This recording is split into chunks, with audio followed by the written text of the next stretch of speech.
This video is everything that happened before the zip file that you've just downloaded on the link above. You can jump straight into customizing if you'd prefer. But I thought this one would be useful if you wanted to see what's been changed, if you want to make your own changes. Maybe you've got a very heavily customized Moodle yourself. You're interested in making a new version in case Moodle itself is more up to date since I've provided these versions. Or if you want to provide any feedback and suggestions as you continue through it. So let's get started. Over here, you'd have the site we're rather familiar with, the one presumably you're on now. And as you continue down, you find instructions of how to set up. So here are the complete setup instructions and the changes that we made from the standard Moodle 3.3. So in this video, we're going to travel through that together, download a copy, and make the changes as we go. So the first thing you want to do, as the instructions explain, is download the latest package from Moodle.org. This time around, what we're going to do is use the pre-bundled Windows package instead of the individual components. It's something a bit different this time, and I'm hoping what that does is provide a bit more stability and a bit more of an up-to-date version. If we come up to Moodle installer packages for Windows, we have pre-bundled packages. So if we grab Moodle 3.3, the download will begin.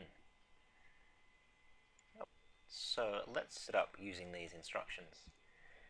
Over here in my downloads folder, I have some extra files that I've downloaded from the previous page, and you can see the 3.3 Windows installer is currently waiting on its download to complete. While that's finishing up, let's move our instructions off to the side so we can follow along. Move this folder a bit larger. As you can see here, here's our Windows installer for Moodle. And at this point, all we want is this server file. We won't worry about these files. We're going to replace those very shortly.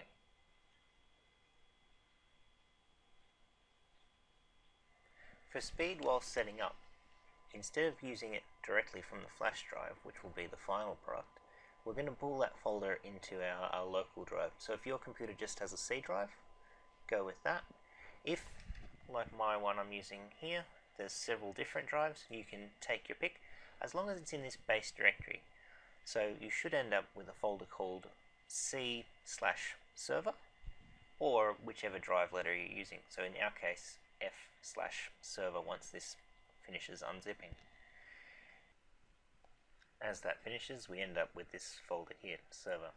So F/server like we wanted. The other zip from the website here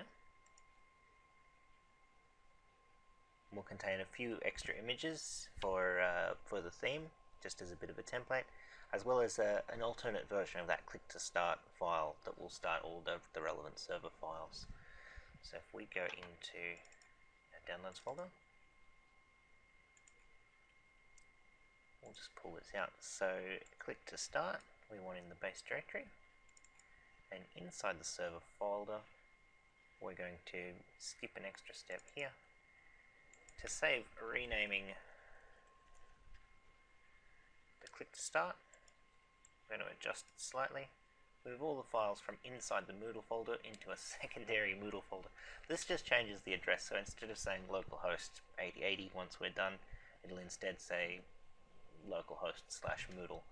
Just a little more meaningful, nothing more than that, and it saves me redoing the file.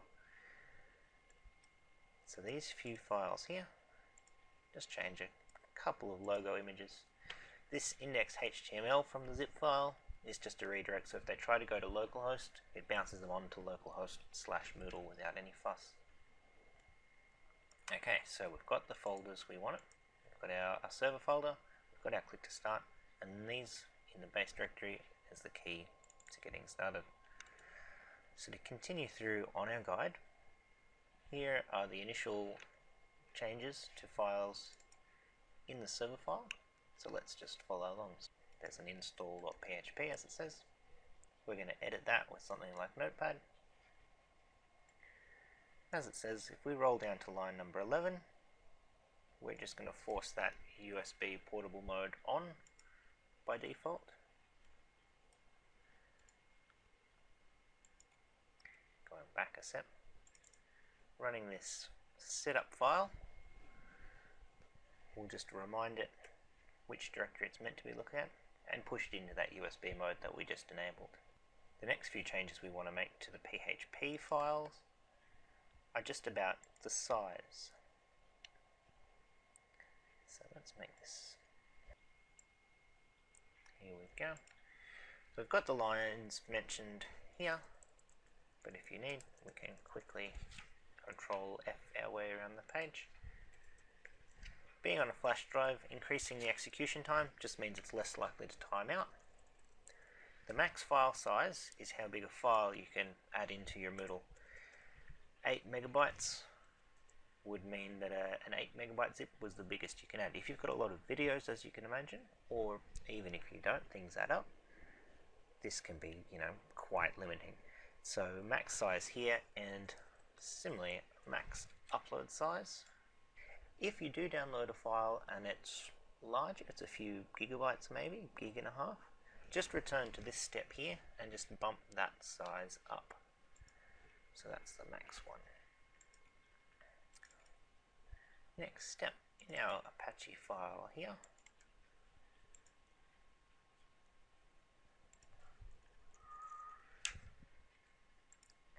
just going to change the ports.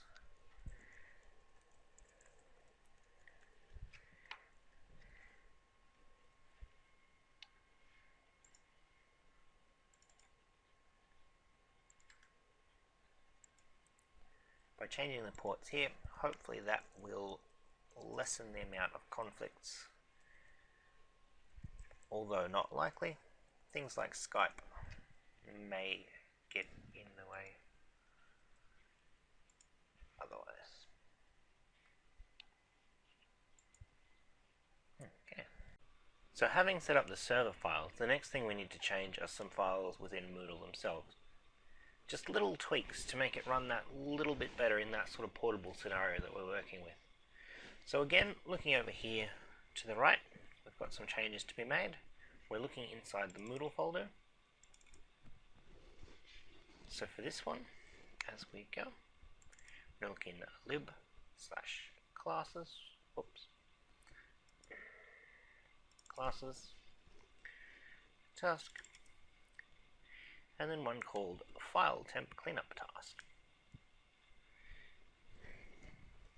Now here I've provided the line number, but particularly if you're setting up a new instance, the line numbers may not match exactly, and if that is the case, then you can just Control F your way around as previous.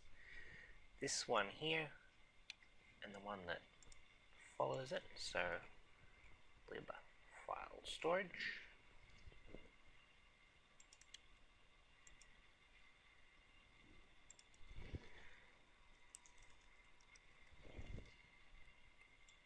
are about trimming how often Moodle gets rid of its built up temporary files. Usually in a real Moodle it wouldn't be a problem to wait a week, but here where we're going to set up a Moodle unit or a couple of courses and then we want to purge that so the file size is as small as possible, and we can do this instantly without having to wait a week where it wouldn't actually make that much sense. So we're just telling it, instead of waiting a week, we're going to wait a second and then continue on. So Moodle/user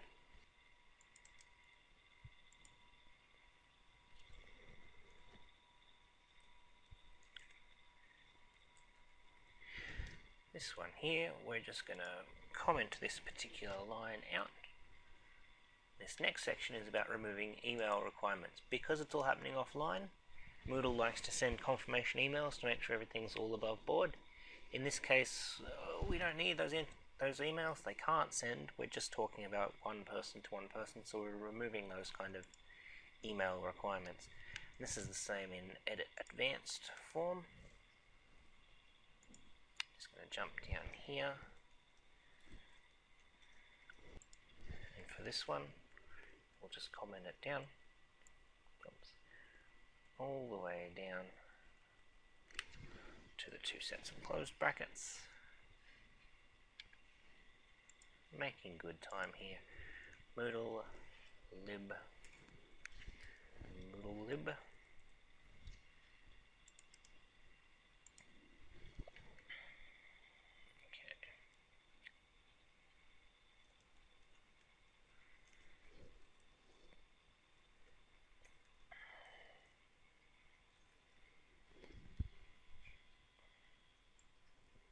And again, this is just about stopping it from getting upset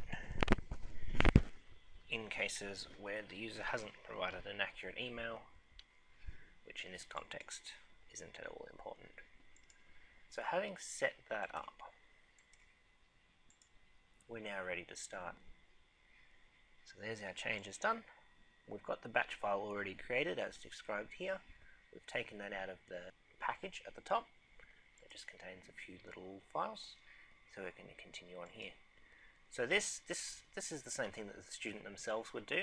We click to start. Very similar to what you'd be used to. We get a little message. Now, these little security alerts, you can either allow them, or if you don't have access, you can cancel. 50-50, it will continue to work even if you do cancel. So here we've started our Moodle up. This little description here, if we just make it a touch bigger, welcomes the user, gives them a brief description of what it is, mentions an IP for network access, which I'll talk about in the next video. And they've got the option to launch the browser automatically, and when they're finished, shut down all in one little package, and that will hang around in the tray. So don't close that, leave that open in the background. Over here, we're going to run through the Moodle installer. We want it in English.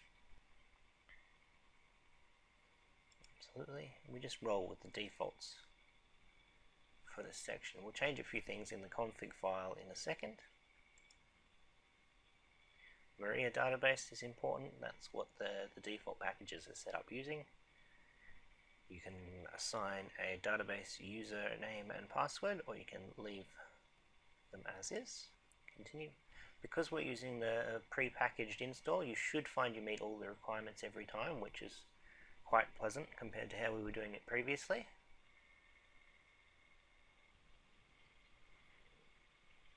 Here's our requirements. Here's our requirements. All are met. The orange checks aren't an issue, just a bit of a suggestion. In this case, it's talking about installing HTTPS for a more secure server. Because that server is going to be run locally within the user's own computer, that's not at all a big issue here. So we're fine with that one on this case. And the install begins. As it continues, you see the scroll bar getting quite long on the side as it continues to scroll down and install different components. Once it has finished, it'll roll you to the bottom automatically, or you can click continue. The next page, we're going to set up an admin account. Initially, the full password policy is applied, so you do have to have a bit of a secure password, which I guess for an admin account is always a good idea anyway. But later on in the process, we'll turn that off so we can have more simple passwords for our students, and you're welcome to change the admin password. To drop in the full name of the site, as well as the short name. Come back to these other settings in a moment. This one's a newer one down here, a no reply email address. As mentioned earlier, we don't use email addresses, so it'll throw an error because this isn't a valid email. Because, as I said, we're not using them, we'll just sneak past it by dropping a .com in there so it looks legit. That'll get us past the errors, and here we have our front page. Now we're going to come back to that in a little bit, but following our instructions, our next step is to make it a little less dependent on exactly what drive letter and exactly where you're running it from. So let's log out and shut down. We've logged off. Back here in the tray, as mentioned, this little white message will sit behind the scenes and just run. To shut down properly, and this is the same for students, just open it back up, bring it back to the focus, and hit the number 2 for let's shut down. It'll show you its progress stopping. Then you're able to hit enter to continue. The server is now properly shut down. We can return to our drive. We'll continue. Now the next step is just to adjust the config file in Moodle itself. Moodle creates this file when it first sets up, full of all the useful settings we've given us. However, we're going to drop in a few more. These ones are about making the path more relative. So we're going to replace the original www root address and some other details here.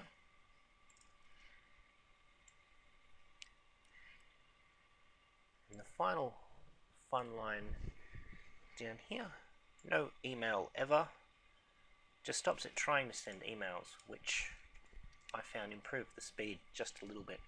So with these copied and pasted changes, we're now able to move that around from the F drive to the D drive. If you put it on a flash drive, and that's depending on your computer, it could be a D, it could be an E, it could be an F, it'll work no matter what, which was previously a little problematic. Continuing down our list, we've got some branding changes from the original file here. Now we already did that in the first step, and what that does is it just goes into the default themes and it puts just a bit of a template banner and a template logo in place. Also switches out a couple of tiny little pictures here and there. You're absolutely welcome to change those with your own logos and icons, but this is just to get you started sort of thing, particularly in the case of banner, which will change when we get into the customizations further down. So let's launch Moodle up again. We'll come back here to the front base directory. We'll launch our click to start again. It'll launch up the server as we asked it to, and as before, it'll launch Moodle in another window. Let's log in. Now this new theme that you see here is the Boost theme. Now this is new from Moodle 3.2 onwards. If it looks a bit different, it's because it is a bit different, but generally it's the same. You'll find there's less reliance on the side blocks now. A lot of what you'd expect in the old administration block on the side is now in a little cog as you get to the top of the unit, or as you click aside, site administration over here, instead of the drop down, you'll get a series of tabs instead, and this is the more familiar layout it's going with. If you've got a different theme, if you're using a previous version, if you add your own theme as we continue on, it may be more familiar, but it's basically the same, so you can roll with either. For now, for setting up, we're going to set up the Boost theme, and just in case you want to switch back, the More theme as well. But you're absolutely welcome to adjust these as you go. This is just a bit of a template to get you started, so to speak. So we've gone over to Site Administration. Appearances is now a tab up the top. Appearances, Themes, Boost allows us to change settings for the Boost theme. Instead of a series of places where you can change particular colors, this theme has gone with what they call a brand theme. So you pick a color, and in turn it will give you various shades of that color around the site. A little bit of trial and error. Find your own color, but if it makes the text too light, just keep tweaking it until you find something that really works for you. And as you can see, it's changed from shades of blue to shades of orange. Over here, if we go up to advanced settings, this is where we can put in a bit of a custom CSS. Drop that in, click save. Now all we're doing here, and the extra spaces, apologies for them, don't actually make any difference. So we're going to change the color, the background color of this sidebar. And the reason behind that is just to make it look slightly different than your real live Moodle, just to remind the students that something's a bit different. They're not in the official online space, but this slightly different offline version. As you can see, the sidebar has now changed color. If we jump back to Site Administration, go back to Appearance. If you're going to stick to Boost, this next step isn't at all important, but just in case people are still in that transition phase of switching between the two, we're also going to drop in the changes that we make to the More theme to make it similarly orange. The same things we did back in Moodle 3.1 and previous. So all we're doing is copying the colors that we played with before. This one, custom CSS, we're going to drop that right in there. Just puts a little bit of padding around the place and properly calls the background image. Again, because we're using a different theme, we won't see these changes, but if in a later step you change back, then it'll apply the orange that we've been using. Next step, we're going to go around and just toggle a few settings here and redesign the front page a little bit. From the administration block, we're going to go to the front page settings. In this case, instead of a tab, that's a little further down.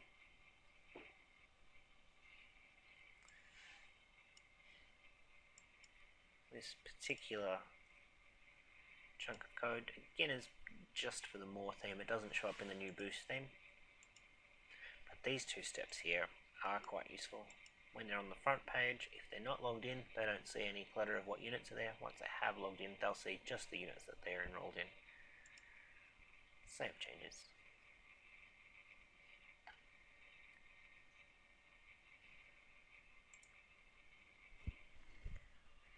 In the Boost theme, a lot of what was in the administration block is now in this little cog I mentioned. Here's where we found it. Here's your familiar turn editing on, edit settings, these kind of things. So let's go small edit. Let's turn on editing. Here's a more familiar cog to edit the description here. So we're going to drop in this HTML, which has been adjusted and will appear in the Boost theme this time.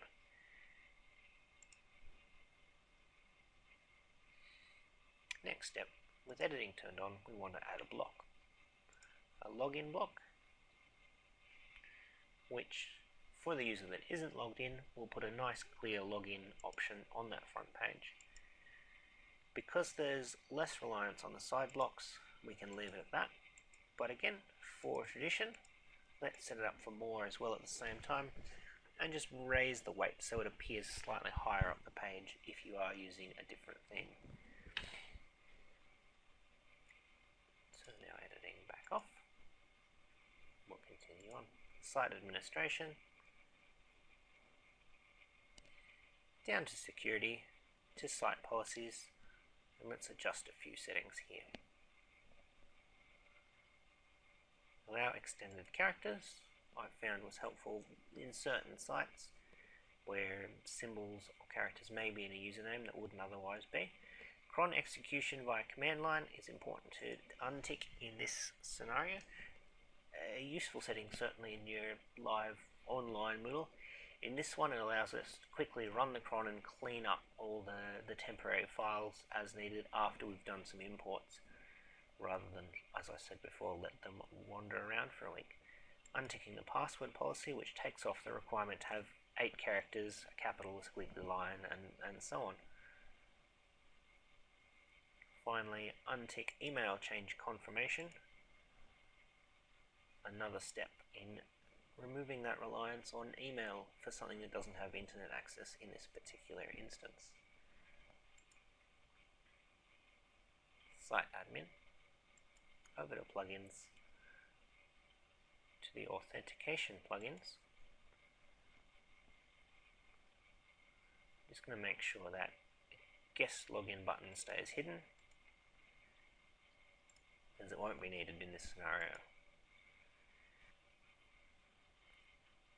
Under the Appearances tab, we'll make some changes to courses. Just going to remove the teacher's name from showing up next to a unit because the teachers won't be enrolled in this scenario. Back to the site administration. I'm going to go over to Appearances, back down to Navigation, where after logging in, instead of going to a personalized page, they'll go back to that front page. Personalized page is great when they've got lots of units, but again, in this context, throws them back to that simple front page where only their units are going to show up, where they can go in and continue on. These, as I've noted, are optional or very optional. Take them or leave them, entirely up to you. If you are downloading the zip, you're welcome to come back and untoggle them. Whatever sort of suits your context. Into the administration, into the advanced features. We're just going to turn off 2 systems we're not using. The messaging system and the blog system. Hoping this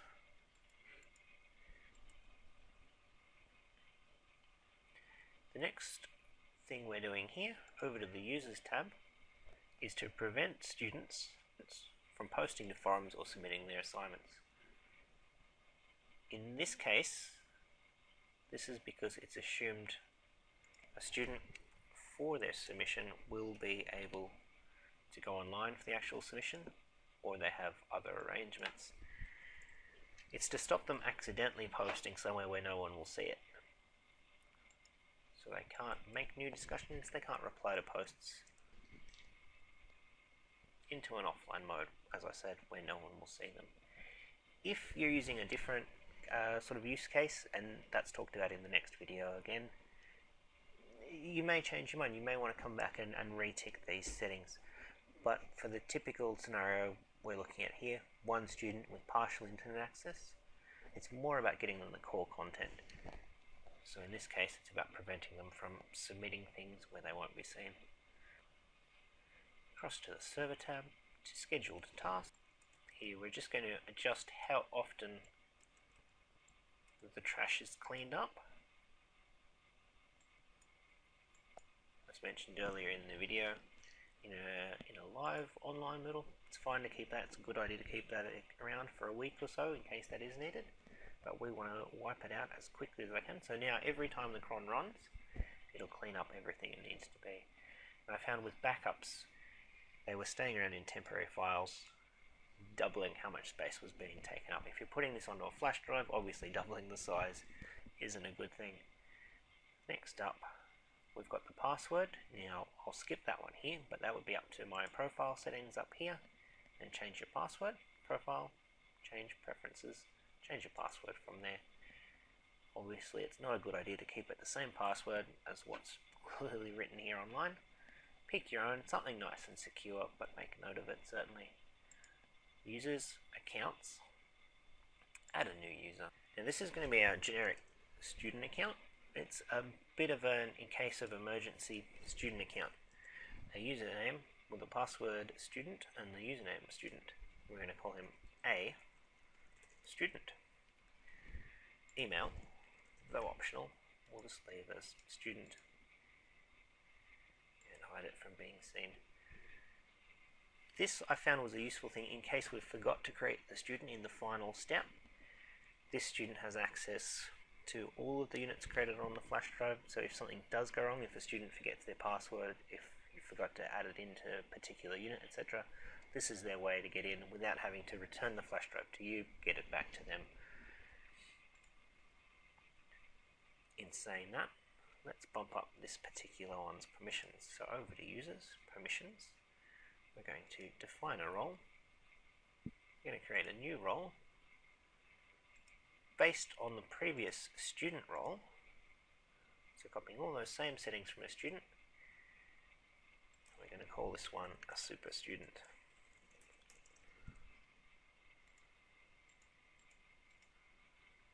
Down here.